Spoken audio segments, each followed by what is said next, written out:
Bonjour Amélie. Bonjour Julia. Donc on se retrouve ici aujourd'hui tellement à 2 pas de la salle Alfred Pelland de la Maison des Arts de Laval pour discuter de ton corpus Les Herbes de passage. Donc avant d'aller plus directement dans les composantes de ce corpus-là et des réflexions qui t'ont amené à développer ce projet, est-ce que tu pourrais nous donner un petit panorama finalement de ta démarche, des thèmes qui t'ont occupé au cours des dernières années, de tes recherches aussi, tant techniques que conceptuelles, pour nous donner voilà, un petit tour d'horizon de ton travail? En fait, moi, je travaille principalement avec la porcelaine et dans mon travail, je pars souvent avec la prémisse que l'argile, lorsqu'elle est pas cuite encore, elle est malléable et elle peut être transformée à l'infini. Mais dès qu'on cuit cette argile-là, ça devient un matériau céramique qui est stable, permanent et durable. Et dans mon travail des dernières années, je me suis beaucoup intéressée à trouver des façons, en fait, pour redonner une certaine souplesse à cette matière-là, à suggérer que la porcelaine, une fois cuite, peut redevenir malléable et être transformée à l'infini. Pour développer certaines stratégies pour suggérer ça, j'ai travaillé pendant quelques années avec beaucoup d'électronique et de mécanique. Donc, j'ai intégré à mon travail en porcelaine différentes composantes pour suggérer un mouvement perpétuel dans la matière. C'est le cas, par exemple, une sculpture que j'ai réalisée en 2010 qui s'appelle Poussière de langage, où j'intégrais une dizaine de moteurs à une grande surface de porcelaine qui avait été tissée préalablement là, pour activer cette surface-là. C'est aussi le cas, par exemple, dans l'œuvre Genèse d'une forêt ou Promenade sur les mains dans la forêt, où là, j'invitais en fait le regardeur, le visiteur, à venir interagir avec une surface de porcelaine qui évoquait une espèce de tapis de la forêt. Il y avait des micros électromagnétiques qui étaient placés sous le tapis qui venaient amplifier le toucher des visiteurs sur cette surface-là. J'ai aussi utilisé des aspects, des composantes davantage mécaniques aussi dans mon travail. C'est le cas dans l'œuvre ou dans l'installation Jardin baroque, où j'ai utilisé des milliers de petits ressorts pour venir activer la porcelaine. Et quand les gens marchaient sur cette plateforme-là, ils activaient les milliers de petites porcelaines qui étaient placées sur la plateforme.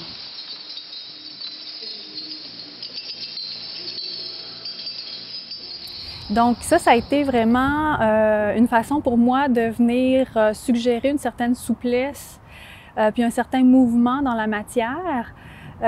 Au travers de cette démarche-là aussi, je m'intéressais beaucoup au langage et principalement aux métaphores mortes.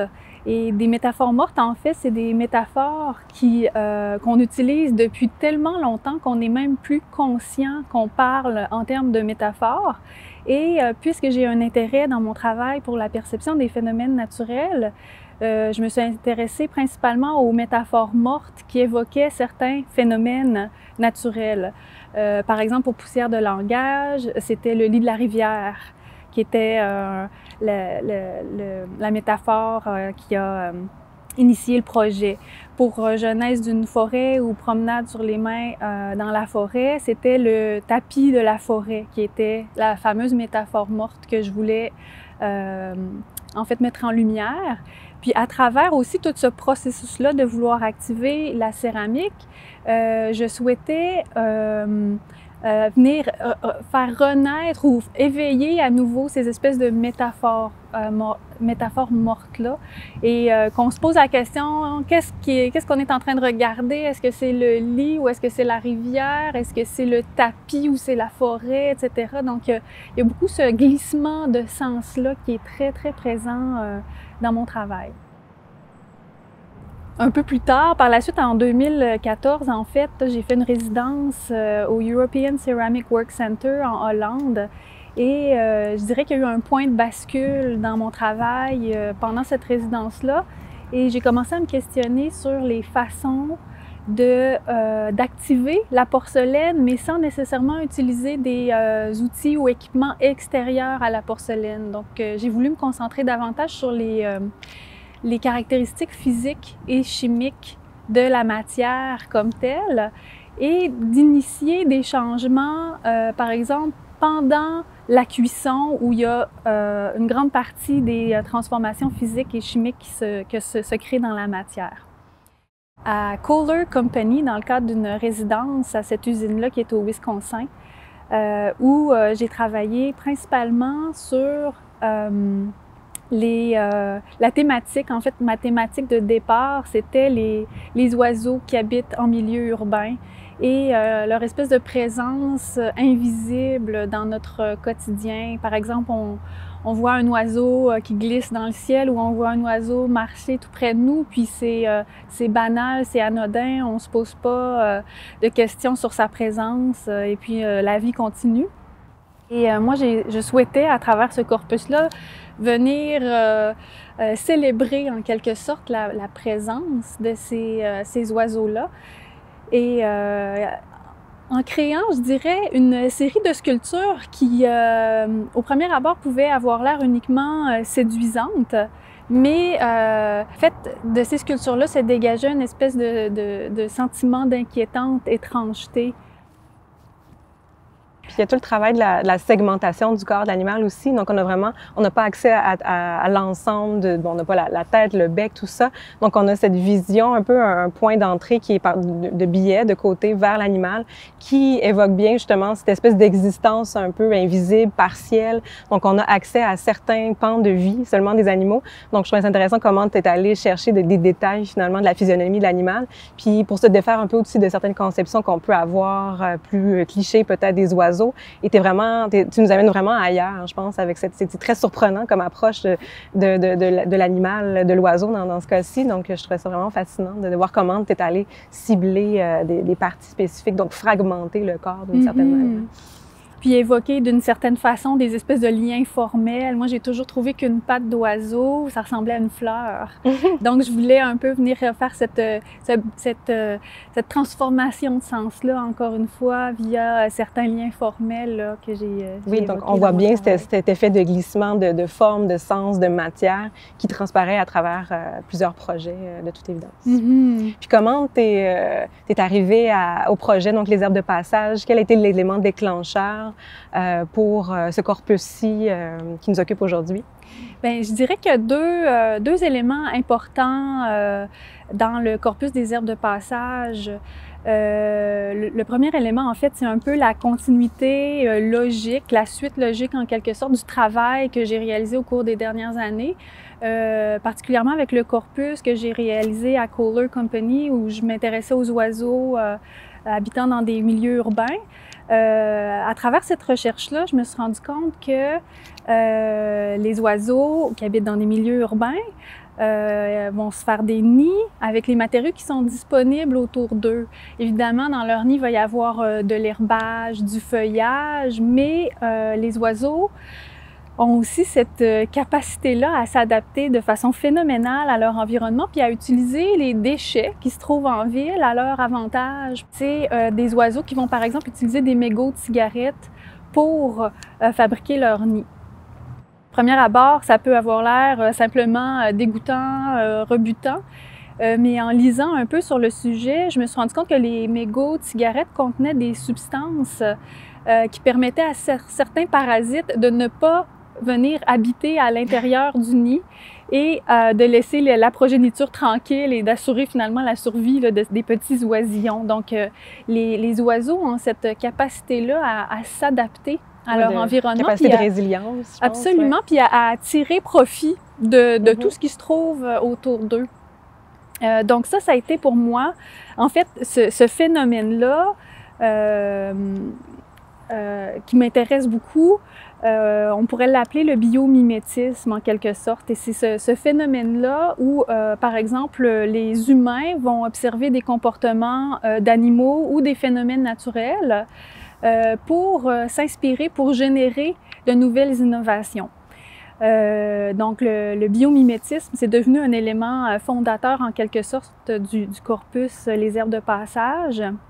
Un bon exemple de biomimétisme, par exemple, c'est le fameux velcro qui aurait apparemment été créé à la suite d'observations d'un chercheur qui a passé beaucoup de temps à observer les chardons qui collaient sur ses vêtements là, quand il marchait dans un champ à la campagne. Donc, ce phénomène-là a généré l'invention du velcro. Puis il y a aussi, je pense, l'influence de ton mode de vie qui est quand même assez particulier depuis quelques années. Donc, tu habites à la campagne, donc dans une maison ancestrale. Donc, peut-être, est-ce que tu pourrais me parler comment ça a pu influencer ta pratique? Quelles nouvelles avenues de recherche ou plastique ça a pu avoir sur, en termes d'effets sur ta pratique? Ça consisterait? Oui, en fait, c'est vraiment en 2016, en fait, j'ai acquis une maison ancestrale à Saint-Nicolas, près de Québec. Et cette maison-là, elle est sur un terrain de 10 000 pieds carrés. Et la maison a déjà appartenu à une herboriste. C'est quand même fascinant. Oui, vraiment. Quelle chance. Ça m'a beaucoup attirée, en fait, dans la visite. Et en fait, la maison a été laissée à l'abandon pendant quelques années avant que je l'acquière. Donc, en 2016, moi, quand j'ai pris possession de la maison, le terrain était devenu littéralement une jungle. Il y avait de la végétation partout et ça suffoquait. Donc, j'ai passé beaucoup de temps dans mon terrain à observer, à analyser, à essayer d'identifier certaines plantes. Est-ce que ce sont des plantes indigènes? Est-ce que ce sont des adventices? Est-ce que je le garde? Est-ce que je dois l'enlever parce que ça suffoque là, sur le terrain? Donc, je me suis posé beaucoup de questions. Et j'ai aussi observé certains phénomènes, en fait, que je trouvais vraiment fascinants. Et un des phénomènes, en fait, que j'ai observé, c'est que, par exemple, au beau milieu de l'été, pendant que je jardinais dans mon potager, je voyais soudainement un marronnier qui se mettait à pousser.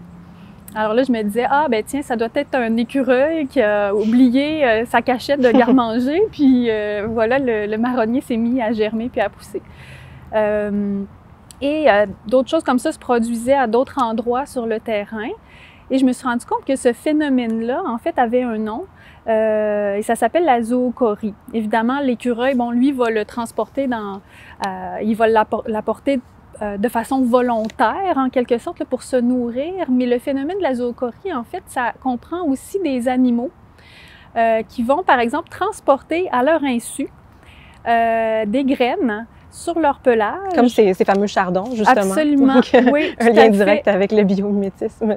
Oui, et puis même les oiseaux aussi vont transporter ces graines-là sur leur plumage en étant en proximité avec certaines espèces végétales. Et ce qui se passe à travers cet échange-là, c'est que ça va assurer en quelque sorte la descendance ou le patrimoine génétique de certaines sur le espèces. Territoire.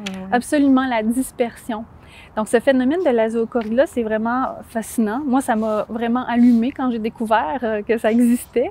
Et puis, je me suis mise à me questionner sur le potentiel de la zoochorie. Par exemple, si un terrain vague était laissé à l'abandon et que des animaux étaient invités à se promener, qu'est-ce qui pousserait, comment ça pousserait, etc. Parce que la zoochorie a ce potentiel-là de modifier le paysage. Et ça, pour moi, c'est quelque chose que je trouve aussi fascinant. Puis c'est souvent à l'insu des animaux, mais tout en assurant là, la pérennité des espèces végétales là, qui profitent de ce phénomène-là.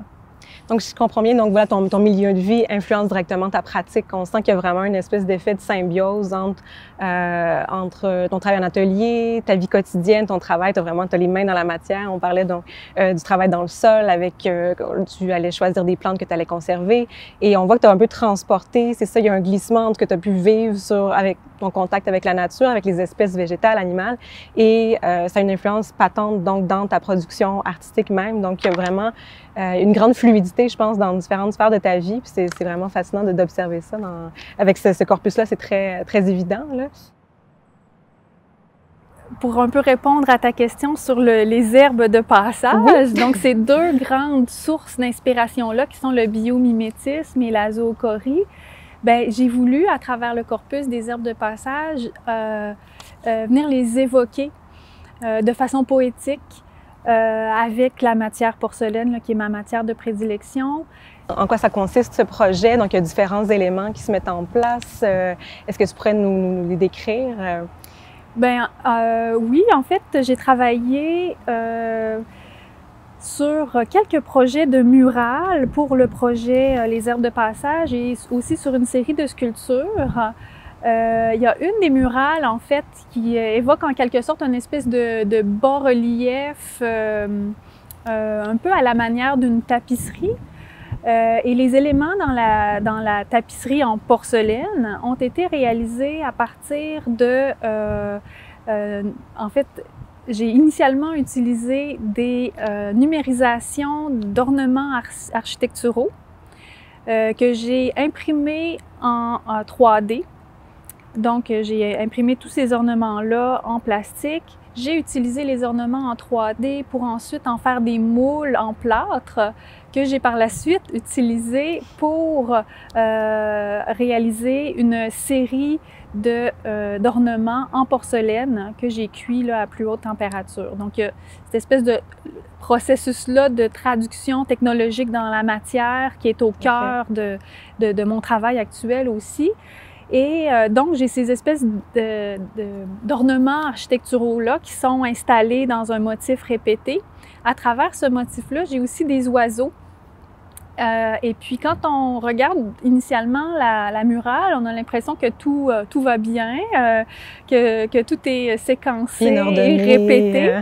Mais quand on porte un peu attention, on se rend compte que certains oiseaux dans la murale sont en train de tirer, croquer ou même piller des éléments de la murale, du bas-relief, peut-être pour s'en faire des nids. On ne sait pas trop, on reste un peu sur ce questionnement-là.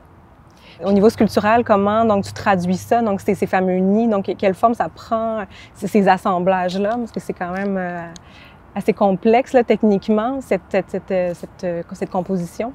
Mm-hmm. Mais j'ai voulu, en quelque sorte, utiliser un peu des éléments de mon paysage d'atelier, des éléments qui sont toujours un peu éparpillés partout là, dans un atelier où on travaille la céramique. Là, par exemple, il y a beaucoup de contenants de plastique, il y a beaucoup de boîtes de carton, il y a des matériaux d'emballage. Donc, j'ai voulu, en quelque sorte, un peu glaner ces matériaux-là pour évoquer le nid des oiseaux, donc avec les matériaux qui étaient disponibles sous la main. Donc, j'ai moulé plusieurs contenants de plastique, plusieurs boîtes de carton que j'ai pu par la suite reproduire là, en porcelaine. Je pense que justement ce fameux contenant classique passé à l'histoire, ce fameux Tupperware, le couvercle avec des rayons sur le dessus, je pense qui est assez parlant pour beaucoup de gens, donc qui était témoin d'une époque, mais que tu reprends de manière totalement surprenante dans tes œuvres. Oui, absolument, j'adore ce contenant-là. En fait, le couvercle en éventail, je trouve ça absolument fantastique. Donc oui, il se retrouve dans mes sculptures. Et qui prend un tout nouveau sens, de très, très élégant finalement, et qu'on n'associerait pas du tout à un objet du quotidien qui semble assez banal. Donc, il y a tous ces transferts vraiment très inusités, toujours surprenants de matière, de sens, de glissement. Ce corpus-là, il y a une autre murale à grand déploiement, en quelque sorte, là, qui vient évoquer différents phénomènes de la zoochorie. Où, par exemple, on peut voir de tout petits animaux transporter de grosses graines sur leur pelage, s'en aller dans certaines zones où ces graines-là vont être déposées, par exemple, et puis modifier le paysage qui est généré dans cette zone de la murale. Ou par exemple, il y a des animaux qui ont littéralement des graines qui poussent dans leur pelage aussi, donc qui transportent en quelque sorte ce vivant-là, ce feuillage-là et cette végétation-là. Et dans la murale aussi, il y a une section que je vais décrire un petit peu plus en détail. En fait, c'est une partie où il y a justement les fameux contenants de Tupperware que j'ai utilisés, mais que j'ai découpé uniquement pour prendre la partie d'éventail et que je suis venue positionner tout autour de chauves-souris qui sont installées là, sur le mur. Et juste sur une petite étagère là, devant les chauves-souris au travers de ces éventails-là, j'ai déposé des feuilles de bananier que j'ai moulées avec des citrons et d'autres fruits. Et à travers cette espèce de petite scénette-là, qui fait partie de la plus grande murale, je voulais évoquer le fait que la chauve-souris, c'est en fait un pollinisateur qui est essentiel à la pollinisation de la plupart des plantes des forêts tropicales. Et à travers mes lectures que je fais sur le sujet, moi, je trouve ça toujours fascinant de découvrir ce rôle-là qu'ont certains animaux qu'on ignore. Parce qu'on parle beaucoup de l'abeille ces temps-ci, c'est dans l'actualité, on parle donc du déclin des populations, mais la chauve-souris, c'est vrai que elle n'a pas la même visibilité peut-être à l'égard de notre dépendance au niveau des cultures aussi, des fruits tropicaux, j'imagine. Et bien sûr, comme on le sait, donc nos vies ont été quand même bouleversées le printemps dernier. Donc, comme tout le monde, je pense que ça a eu une incidence donc sur ta vie privée, mais aussi peut-être sur tes recherches. Donc, il y a quand même eu ce moment de recul-là, ça t'a peut-être amené à revoir différemment des techniques, des idées qui étaient déjà présentes dans tes recherches formelles. Mais donc, quel impact donc ça a eu cette espèce de temps d'arrêt où on parlait beaucoup plus des écosystèmes aussi, de l'incidence de l'humain sur la vie sur Terre, donc comment on interagit avec les autres formes de vie, animales, végétales. Et donc concrètement, donc, quelle incidence ça a pu avoir sur tes réflexions puis ta pratique? Bien, ça a été assez important, l'effet que ça a eu sur ma pratique artistique, en fait sur mes réflexions aussi, parce que je dirais que ça fait plusieurs années que je m'intéresse aux phénomènes considérés davantage invisibles, aux présences invisibles, aux écosystèmes invisibles. Et puis là, soudainement, bien, on remettait en quelque sorte en lumière ces écosystèmes-là, puis on les analyse, on les réévalue, on essaie de voir si c'est bien équilibré ce qui se produit actuellement, puis comment est-ce que ça peut être amélioré, puis comment est-ce que on peut redonner en quelque sorte un peu plus d'espace à ces animaux-là qui ont perdu de l'espace puis qui se sont énormément adaptés à cette réalité-là. Parce qu'il y a vraiment une espèce de promiscuité, une proximité forcée entre les humains et les animaux sauvages ou les animaux liminaux, donc les animaux qui occupent nos vies, nos territoires. On parlait des oiseaux plus tôt, mais donc la question de la chauve-souris est devenue, par exemple, très discutée dans l'actualité. Un animal qui t'intéressait beaucoup dès le départ. Donc là, je pense que ça a pu amener peut-être un sens nouveau aussi à ces réflexions-là de la chauve-souris en tant que pollinisatrice, mais aussi dans le cas qui nous occupe, donc de la chauve-souris qui devient littéralement comme un vecteur de maladies ou potentiel, on ne sait pas exactement, mais ça met en lumière, voilà, donc des phénomènes qui étaient invisibles précédemment ou des phénomènes sur lesquels on ne voulait pas vraiment ouvrir les yeux, donc des phénomènes qu'on niait d'une certaine manière. Et là, je pense qu'il y a des échos super intéressants avec ta pratique qui nous ramènent à l'actualité. Donc, il y a tout un travail sur la durée, je pense, sur l'exploration dans ton propre milieu de vie, sur des recherches formelles, mais qui prend un sens très concret, très actuel maintenant.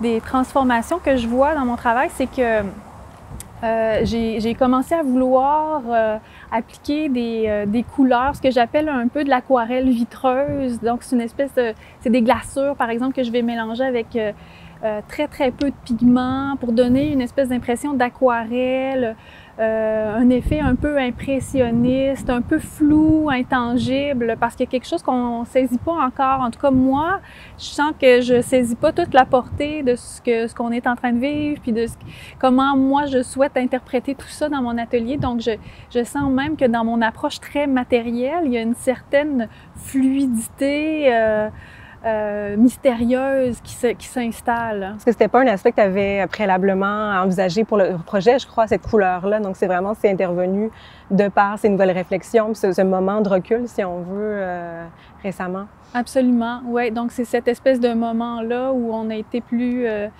invité, en fait, à rester davantage chez nous, tranquille, à réfléchir un petit peu, à remettre en question certains de nos modes de vie. Puis moi, j'ai profité en quelque sorte de ce temps-là pour me questionner justement sur la direction de ma pratique. Puis c'est ce qui est ressorti naturellement. Évidemment, toutes les questions sur la présence des animaux, ça c'est encore très important dans ma pratique. Puis ça l'a toujours été. Puis je suis en quelque sorte contente qu'on en parle un petit peu plus parce que ça va donner une chance peut-être de rétablir un certain équilibre. Oui, tout à fait. C'est ce qu'on souhaite assurément. Merci Amélie donc d'avoir pris le temps de nous permettre de faire incursion dans ta pratique, dans tes recherches, puis dans les enjeux qui t'habitent présentement. Merci Julia.